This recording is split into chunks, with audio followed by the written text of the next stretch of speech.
It's a minigame compilation for the Nintendo Wii. It supports a whole freaking host of plastic peripherals, including the Wii balance board, wheel, and Zapper. It even accesses the Mii Channel to let you play as your neglected little Nintendo avatar. So either Namco Bandai forgot what year it is, or they've been hopping around on the space-time continuum.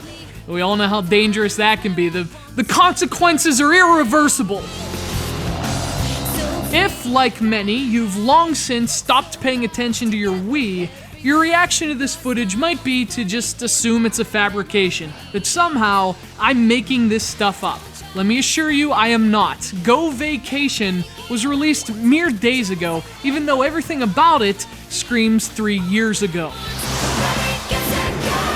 So what do I mean by that? Well, for starters, Go Vacation is yet another minigame compilation for the Wii, a genre with a population so large on Wii that it devoured all the system's natural resources a long time ago. But that outdated feeling is about a lot more than genre labels or controller attachments that have been lying in your closet since our president was a senator. Go Vacation feels like it was meant for a fad that died years ago, only it has no idea the fad is dead.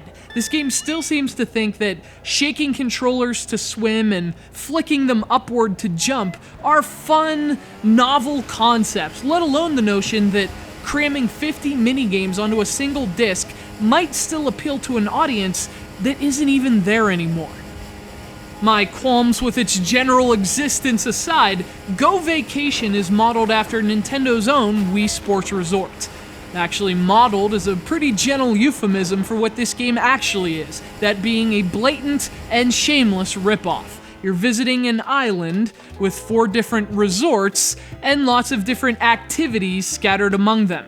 I'm talking about Go Vacation here, not Wii Sports Resort, although I can see why you'd be confused. So there are 50 minigames in this game, and I didn't play a single one that was even remotely close to being fun. Whether it's skydiving, or beach volleyball, or whatever. These games were contrived and overdone 3 years ago, but to play them now for the millionth time, I mean, this horse hasn't just been beaten to death, it's been poisoned, stabbed, shot, hung, stretched, disemboweled, drawn, and quartered. The only difference between Go Vacation and the games it's borrowing ideas from is this game's open world structure. Go Vacation adds what it thinks is depth by making you travel all over the island to find the next minigame. Nice idea, but it's missing the point. In a minigame collection, things should be quick. You should be able to jump in and jump out of the minigames, which should be the focus. Don't make me jet ski across the bay, 4-wheel over a mountain, and then walk across the beach just to play a minigame. That goes from pretend depth to pain in the ass real quick. So the whole open world thing is more trouble than it's worth, which ruins any single player appeal this game might have had. That leaves you with 4-player minigames, and by this point, you're probably already the owner of several titles that offer 4-player minigames, many of which could possibly be versions of the very same minigames offered here.